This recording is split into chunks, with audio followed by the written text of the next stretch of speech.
La ciencia está en tiempo y le damos la más cordial bienvenida. En entrevista, la maestra Cintia Castro Iglesias recibe a la doctora Laurence Mercier del programa de acuicultura del CIMNOR y justamente viene a platicarnos de esta maravillosa actividad de la cultura humana. Iniciamos. ¿Qué tal, amigos? ¿Cómo están? Este es el Tiempo de Ciencia. Vamos a tener un ratito más a una muy prestigiada y muy reconocida por nosotros y por la comunidad académica investigadora de CIMNOR. Pero antes, fuimos con las cámaras a preguntarle a la sociedad, ¿sabe usted qué es la acuicultura? Acuicultura es la rama de la ciencia que se dedican a estudiar el cultivo creo que de los camarones, algo así. Bueno, tengo entendido que es el cultivo que se hace de especies marinas en tierra firme, en una especie de albercas. Según es la cría y engorda de especies marinas, y creo que esa técnica para mantener especies vivas marinas.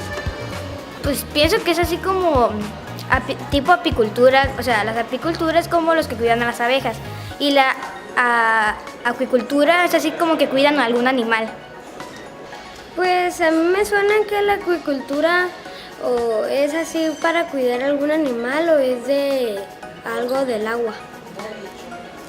Creo yo que la acuicultura tiene que ver con el mar y los animales y las plantas que están ahí. La acuicultura es una actividad ahorita que está en auge. Sí, son las técnicas que se ocupan actualmente para la producción intensiva de ciertas especies para consumo humano, llámese camarón, peces como pues, el jurel. Qué bueno que regresó y qué bueno que está con nosotros. El que acaba de prender su televisor, ya sabe, estamos hablando de acuicultura y yo quiero darle la más cordial de las bienvenidas a la doctora Laurence Mercier porque está este día con nosotros para una entrevista sobre el tema de la acuicultura. Bienvenida. Muchísimas gracias, Cintia. Gracias por invitarme también. En un medio de una apretada y terrible agenda, ya sé que te sacamos porque además nos gusta platicar contigo sobre este tema. Ajá. En alguna ocasión, ahí en la oficina platicábamos sobre la historia de la acuicultura. ¿Desde cuándo existe? Bueno, la acuicultura, probablemente los primeros cultivos de peces empezaron en China hace aproximadamente 4.000 años, ¿no? En México, la acuicultura tiene sus orígenes desde la época prehispánica, donde se cultivaban organismos acuáticos en cercos. Por ejemplo, hay evidencias que indican que los mayas alimentaban en cenotes a algunas especies de peje lagarto o peje sapo para engordarlos. Sin embargo, el desarrollo de la acuicultura en México realmente empezó a partir de los años 1880 con la construcción de un vivero para peces y con la introducción de un lote de huevos de trucha arcoíris provenientes de Estados Unidos. Hay también otra iniciativa de producción acuícola muy interesante en ese tiempo, es la de Juan Gastón Vives, claro, quien desarrolló de manera exitosa el cultivo del nácar y de la perla en la región de La Paz. Por supuesto que es un antecedente muy impactante, ¿no? Saber que había toda una tecnología, ¿no?, al respecto. Exactamente. Y bueno, la acuicultura es el arte de cultivar peces, crustáceos, moluscos, hasta anfibios como la rana claro, o algas en un medio acuático. Y este medio acuático puede ser agua dulce, agua salada o agua salobre. Que es, dijéramos, una mezcla, ¿no? Uh-huh. Doctora, ¿y cuál es hoy la situación de la acuicultura en México? Teniendo este bagaje enorme, ancestral, pues hubo una interrupción seguramente, después viene este periodo en el siglo XIX, pero ahora, ¿cuál es nuestra situación? Bueno, la producción total de productos acuáticos en México es hoy en día aproximadamente de 260.000 toneladas. Se producen en México, bueno, las principales especies que se cultivan son el camarón, la tilapia, el ostión, la carpa, la trucha, y en menores cantidades cultivamos también el atún, el bagre, el charral y la lobina.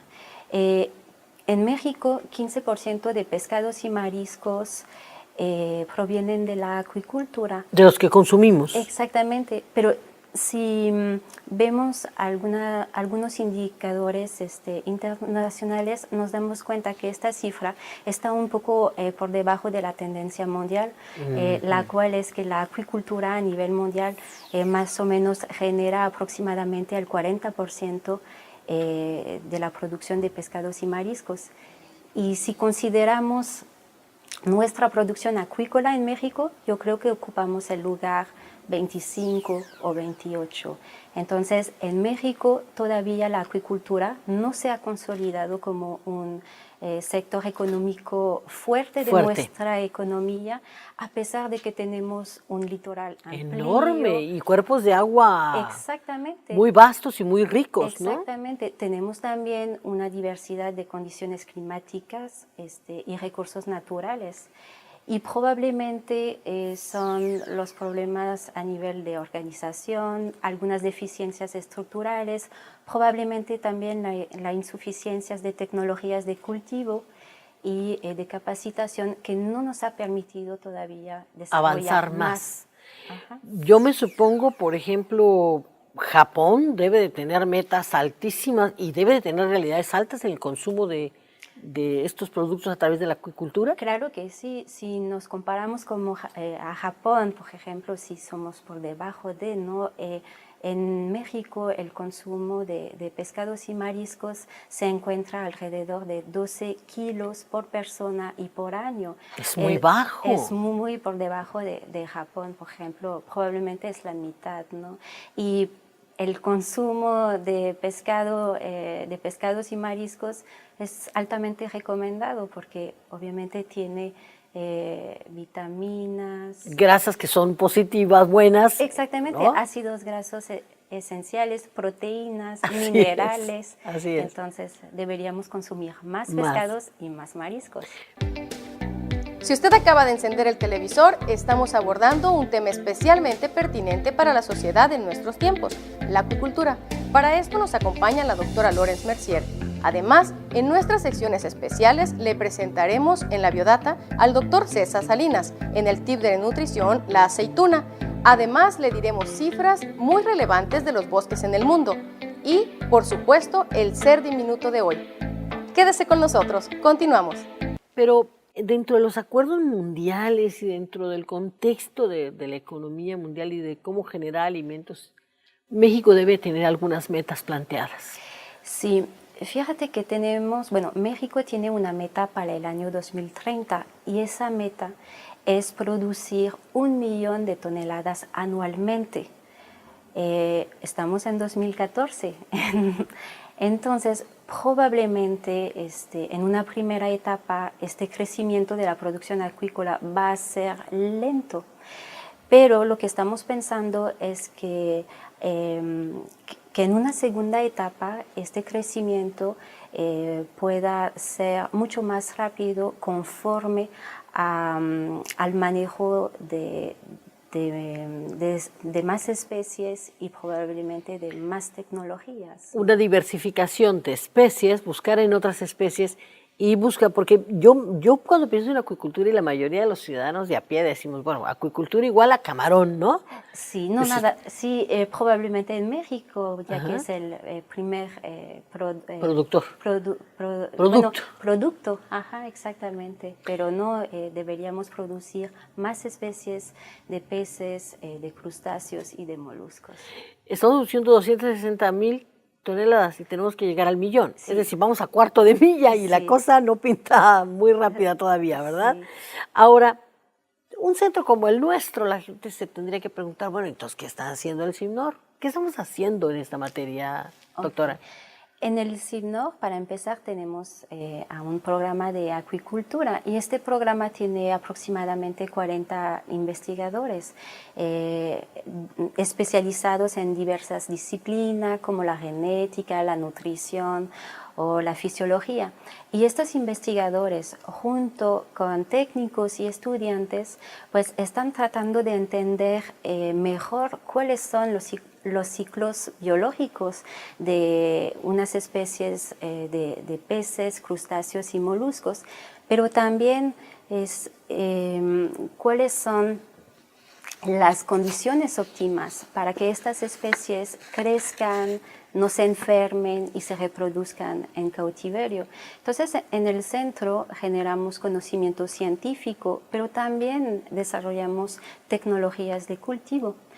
Y en el CIBNOR tenemos una infraestructura desde un tanque de 50 litros hasta estanques de más de 1.500 metros cúbicos. Entonces tenemos todos los elementos, todas las herramientas para poder ayudar en esta meta que te comentaba. Doctora, ¿cuáles serían los retos más complejos que tendría que remontar? De alguna manera me ha platicado sobre la problemática, de manera muy lateral al tema que venimos tratando, es decir, a un ladito me ha apuntado usted algunos de los que pueden ser problemas, pero ¿cuál consideraría usted que serían los 2 o 3 retos más grandes que tiene que enfrentar la acuicultura en este país? Yo creo que debemos desarrollar probablemente más tecnologías de cultivo. Debemos ver qué especies tenemos aquí en México, cuáles son las que podemos aprovechar y cuáles son las que deberíamos como cultivar, ¿no? Obviamente necesitamos recurso económico para hacer investigaciones y para desarrollar tecnologías. Y por otro lado, bueno, la demanda tendría que incrementarse. Yo creo que en ese sentido podría ser, uno piensa, bueno, es que me gusta a mí el pescado que trae el pescador en la lancha, ¿no? Frente a uno que está cultivado. ¿Hay ventajas y desventajas en ese sentido? Bueno, quizá deberíamos hacer más publicidad, ¿verdad?, para los productos que provienen de la acuicultura. Muchas veces cuando pensamos a pescado, camarón, pensamos que es un producto de la pesca, pero quizá deberíamos hacer campañas de publicidad para todos los productos que provienen de la acuicultura.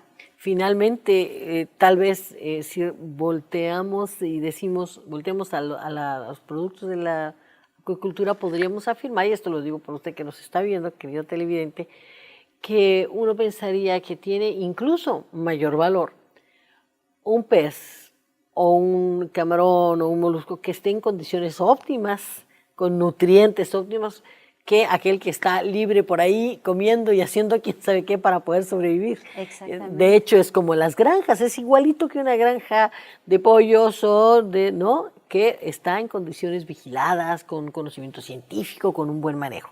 Entonces, un sí grandote a la acuicultura sería la propuesta y bueno, seguir incrementando los esfuerzos que en centros como este se hacen para comprender, como lo decía usted, los ciclos de vida, también la vulnerabilidad ante enfermedades, sí, ¿no? Es un gran problema actualmente, particularmente en camarón, en nuestros cultivos de camarón. Sí, obviamente debemos trabajar este punto que estás mencionando. Pues doctora, como siempre es un placer tenerla Muchas gracias, en nuestros trabajos de divulgación, en todo el trabajo que se hace. Yo preguntaría algo más casi para cerrar el ciclo de la entrevista. El parque tiene un papel fundamental en el aliento a la acuicultura, el Parque Bioelis. Claro. ¿Por qué? Claro, bueno, el Parque Bioelis es el Parque de Innovación Tecnológica del CIBNOR, ¿no? Además de generar conocimiento científico, como te lo mencionaba, lo que quiere hacer el parque es ayudar a desarrollar tecnologías, ayudar a escalar, a veces a niveles mucho más grandes que un nivel de laboratorio, para obviamente ayudar a la meta que te comentaba y a que haya más tecnologías de cultivo en México. Pues ya lo sabe usted, un buen camarón puede estar resolviéndose desde aquí, desde los laboratorios en donde se estudia toda su biología, hasta los procesos de comercialización en los cuales ayudamos por lo menos a visualizar la empresa desde nuestros también unidades de vinculación y de transferencia y de propiedad intelectual, es decir, hay toda una cadena de procesos que en el CIBNOR un empresario también puede realizar para poder incorporar mayor producción al sector de la acuicultura. Entonces le agradecemos mucho este paseo enorme que hizo desde la historia hasta el momento actual. Y bien sabe usted, si los pueblos mesoamericanos y los pueblos asiáticos primitivos o antiguos lograron hacer acuicultura, imagínese las cosas que podremos hacer hoy en día con este conocimiento. Claro que sí. Muchas gracias, Cintia. Con usted le digo, quédese un poquito más, porque el reloj del tiempo de ciencia sigue caminando y nos gustaría que usted estuviera tan entretenido como nosotros lo estuvimos para hacerle estos momentos que siguen.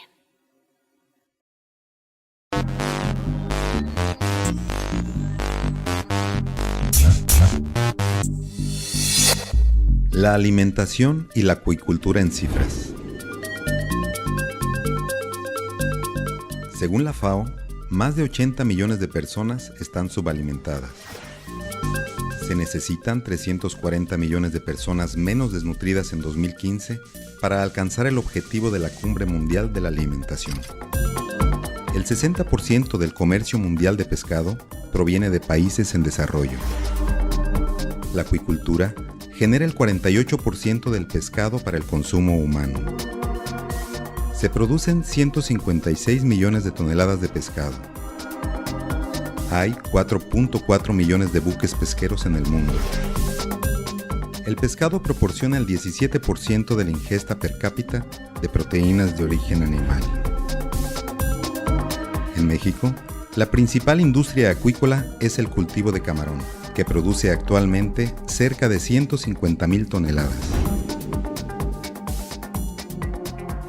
El programa de acuicultura del CIBNOR es uno de los más importantes de América Latina, ya que se encuentra a la vanguardia en investigación sobre especies con alto valor económico.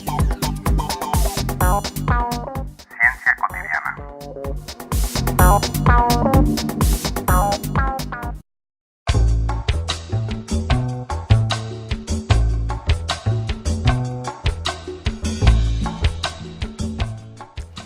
César Salinas toca la guitarra porque le permite relajarse, recordar viejos tiempos y sobre todo convivir con su hijo que también toca.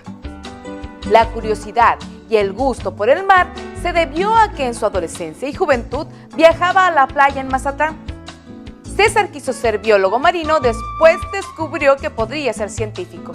Así que vino a La Paz porque aquí vivía su hermano mayor, el doctor Roberto Salinas, que era el primer anestesiólogo en la ciudad. Entró como becario a CIBNOR en 1980, cuando estaba en cuarto semestre de la carrera de biología marina, y posteriormente entró como técnico administrativo en 1984, cuando el doctor Daniel Yuch Belda le invitó a trabajar como secretario particular.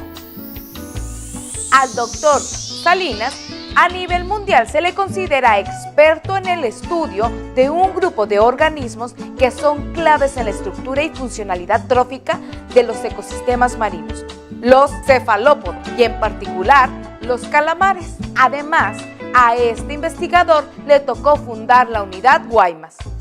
Él es el doctor César Salinas Zavala y trabaja para usted.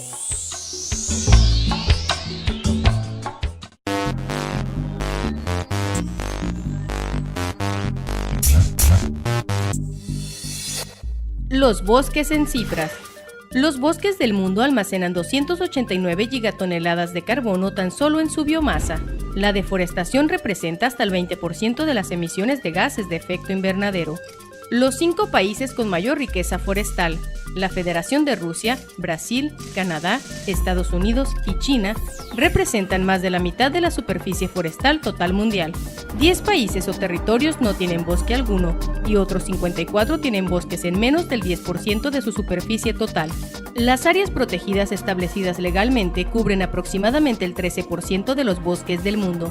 Los árboles más antiguos del mundo pueden alcanzar hasta los 4.600 años de edad. Contar con árboles en el lugar adecuado puede reducir el gasto de aire acondicionado al dar sombra a los edificios. Aproximadamente 14 millones de personas en todo el mundo tienen un empleo formal en el sector forestal. Muchas más dependen directamente de los bosques y de los productos forestales para su subsistencia. El 80% de los bosques del mundo son de propiedad pública. La madera no es el único recurso que se obtiene de los bosques. Cerca del 80% de la población en el mundo en desarrollo utiliza productos forestales no madereros para sus necesidades nutricionales y sanitarias y para obtener ingresos.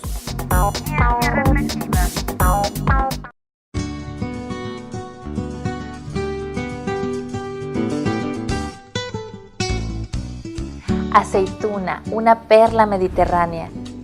Las aceitunas son un fruto oleaginoso muy rico en grasas, por tanto en calorías.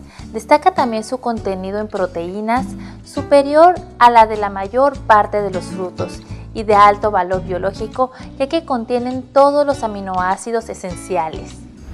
La piel de las aceitunas es rica en pigmentos vegetales, antocianinas y en sustancias volátiles que hacen su aroma muy particular. El elevado contenido en sodio se debe a la sal que se le añade durante su remojo en salmuera.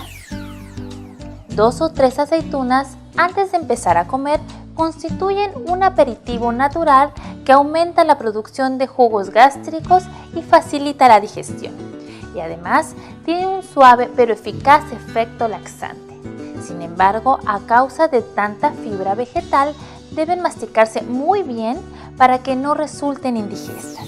El paté de aceitunas se hace preferiblemente con aceitunas negras, maduras, machacándolas hasta obtener una pasta uniforme. Por su exquisito sabor, se le ha llamado caviar vegetal. Este es Tiempo de Ciencia, le invitamos a consumir aceitunas.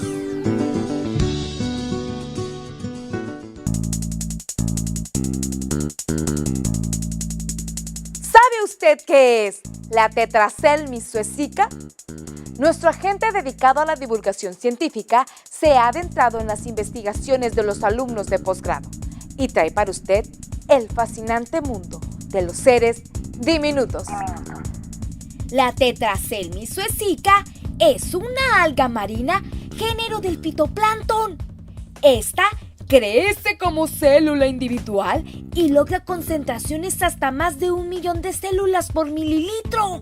La Tetraselmis tiene la capacidad de moverse espontánea e independientemente y contiene un alto nivel de lípidos que estimulan la alimentación de organismos marinos.